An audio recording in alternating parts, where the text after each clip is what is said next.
Good evening. You're watching the main news on HKIBC. I'm Raymond Yeung. Here are tonight's top stories. Floods return to Hong Kong as another rainstorm lashes the city. An Indonesian domestic helper takes her former employer to court, claiming racial discrimination and unlawful termination. And night fives come to Hong Kong in a bid to give the economy a shot in the arm.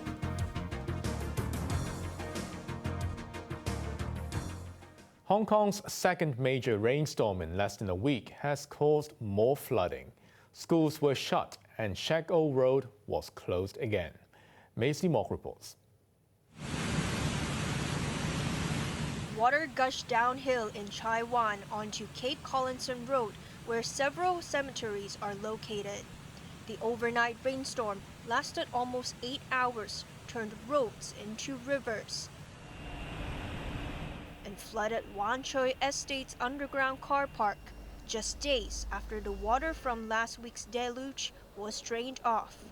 The observatory issued the amber rainstorm signal at 3:55 a.m. and upgraded it to red 2 hours later. The red signal was enforced for 4.5 hours before it was downgraded to amber. All rainstorm alerts were lifted by noon. Since midnight to 10:30 a.m., heavier showers occurred in the regions like the New Territories East, the Kowloon, and also eastern districts and parts of the Lantau Island, where over 100 millimeters of rainfall were recorded. Efforts to repair Shek O Road, part of which subsided in last week's rainstorm, were hampered when equipment was washed away today. The road was closed this morning. One lane reopened at noon, but only government vehicles and red minibuses could use it. Several people carrying suitcases decided to leave Shek O and spend the night in other parts of the city. Have to leave very early tomorrow, maybe no bus, maybe no boat, so better to go now. The government urged the public not to use Shek O Road unless necessary, but one lane is expected to be reopened to all vehicles tomorrow morning. Maisie Mock, HKIBC. An Indonesian domestic helper is suing her former employer for racial discrimination and unlawful termination. Dwi Lestari was sacked in March 2020, just 2 weeks after she was hired to look after an elderly woman surnamed Leung. Lestari, who is a Muslim, was first told by Leung's daughter to stop wearing a jibab in public. The helper was later confronted by the employer's son, who said she would scare his mother to death by praying at home.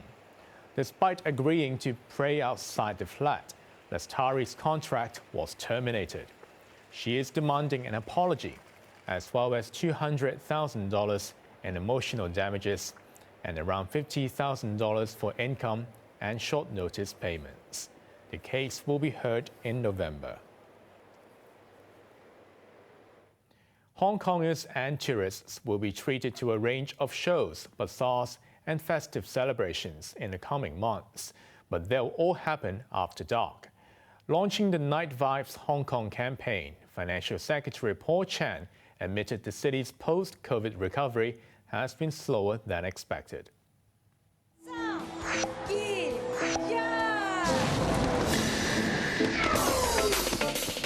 This is Night Vibes Hong Kong. First conceptualized by the Financial Secretary, it is the government's latest push to revive the COVID-battered retail and catering industries. After forcing people to stay home with waves of COVID lockdowns and restaurant dining bans over the past years, authorities now want people to return to the streets and keep the tills ringing at night. 有請司長點證。 Paul Chan noted Hong Kong's famous nightlife is not what it used to be. 不過而家咧到9點零，似乎有 last order。 People who worked overtime could have dinner or shop after 9 p.m. But now, restaurants and shops are already closing, he said. But that is about to change, he declared. Apart from extending business hours, over 80 shopping malls will organize a series of activities. These include viewing parties for English Premier League matches and the forthcoming Asian Games, music shows and movie nights. Pedestrian areas such as Temple Street in Jordan and Ladies Market in Mongkok will get a facelift with the help of the tourism board, while weekend night markets will be held at waterfront parks in Wan Chai, Belcher Bay in Kennedy Town, and Kwun Tong. To facilitate travel, the MTR is offering one free trip for every 5 journeys completed after 10:30 p.m. The Jockey Club is also waiving entry fees to its Happy Valley racecourse on Wednesday evenings. The Consumer Council has found that expensive hair dryers may not be more efficient than a cheaper one. Following a test, the watchdog awarded a maximum 4 stars to the cheapest and the most expensive models. Here's Macy Mock. The 13 models of hair dryers tested varied widely in price, from $199 to $3,680, but all claimed to be able to generate negative ions, which can smoothen hair and make combing easier. The Consumer Council found that a $1,380 hair dryer from Amica produced the lowest concentration of negative ions, the same as models which do not claim to have the function. At the other extreme, a GHD product priced at $1,795 generated the highest number. The council said there is no standard for the level of negative ions hair dryers should produce. The watchdog's chief executive Gilly Wong said negative ions only smoothen hair temporarily and cannot repair damaged hair. Another test found that all models were able to dry hair 5 to 9 minutes. The watchdog found that the temperature rise of the Parlux hair dryer exceeded the standard requirement by 15 degrees Celsius. Overheating could affect the product's durability. All these samples under normal circumstances should not be constitute any significant safety, so it can be safe to use, but still the manufacturers should also make the right adjustment and improvement on those products. Mija's cheapest model and Dyson's most expensive hair dryer were each awarded the maximum 4 stars by the council. Maisie Mock, HKIBC. The consumer watchdog also urged travelers to carefully study the fine print when making claims for lost or delayed baggage. A survey of 22 airlines reviewed large discrepancies over the compensation amount, coverage, and claim procedures. Most carriers, except for a few such as China Eastern Airlines and Thai Airways, say they are not responsible for loss or damage of valuable or fragile items in checked baggage. Some airlines, including Hong Kong Express, will not entertain claims for damaged baggage once the passenger leaves the airport. The Consumer Council urged travelers to take photos of their baggage before check-in and consider purchasing additional third-party insurance. If you are having very, very expensive items with you, do be mindful about whether you put it in your check-in luggage. Better to carry it together with you and also wrap it well because there's still a cap for the compensation. If you are buying very expensive watches, talk about millions of dollars, if you put it in your luggage and you lost it, if you don't buy separate insurance, that will be at your own loss. Overseas, rescue work is being speeded up in Libya following a deadly storm, where at least 6,000 people are known to have died. But authorities say the death toll in the worst-hit city alone could reach 20,000. Azam Khan reports.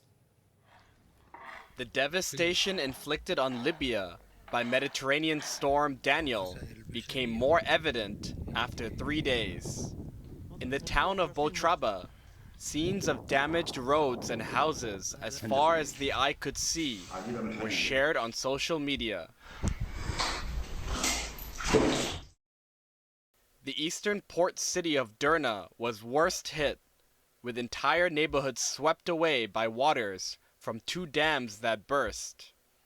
At least 5,100 lives have been lost in Derna alone, but the mayor says the final tally could reach 20,000.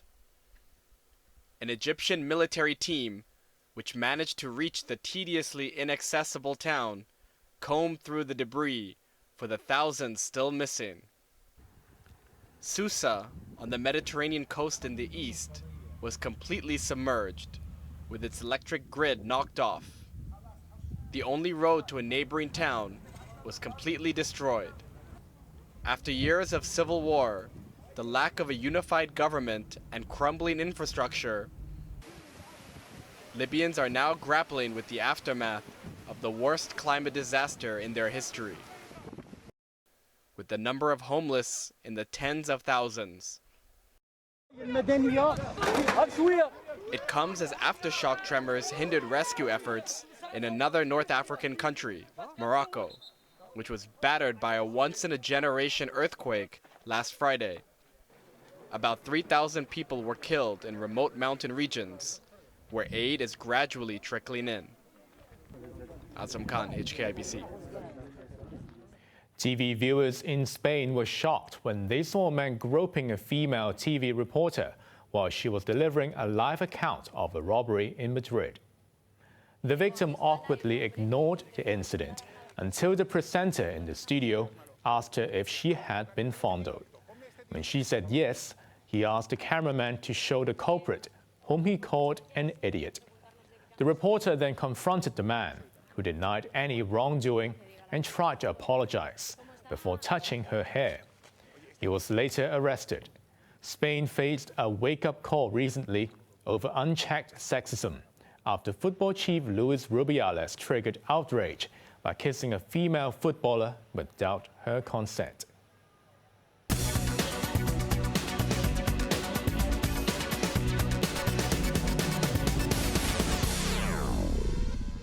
U.S. lawmakers and tech titans have indicated that regulations are needed for the fast-growing artificial intelligence sector. Industry leader Elon Musk said a referee is required for the good of the public. Sachin Kaffer reports. Executives from some of the world's top technology firms descended on Capitol Hill in Washington for a discussion with lawmakers on whether artificial intelligence needs to be regulated. They included Tesla chief executive Elon Musk, Alphabet boss Sundar Pichai, Mark Zuckerberg of Meta, and Microsoft founder Bill Gates and chief executive Satya Nadella. The closed-door session, hosted by Senate Majority Leader Chuck Schumer, was attended by more than 60 senators. Schumer said there was general consensus to have federal oversight on artificial intelligence, or AI. I asked everyone in the room, is government needed to play a role in regulating AI? And every single person raised their hands. Musk was the only tech executive who talked to reporters after the session. Happening is that I think the consequences of AI going wrong are severe. So we have to be proactive rather than reactive. I think it is important for similar reasons to have a regulator which you can think of as a referee to ensure that companies take actions that are safe and in the interest of the general public. But lawmakers hinted that it would take time before legislation is rolled out. Sachin Katpi, HKIBC. China has branded the European Union as protectionist after Brussels claimed that the price of Chinese electric vehicles is low because of subsidies from Beijing.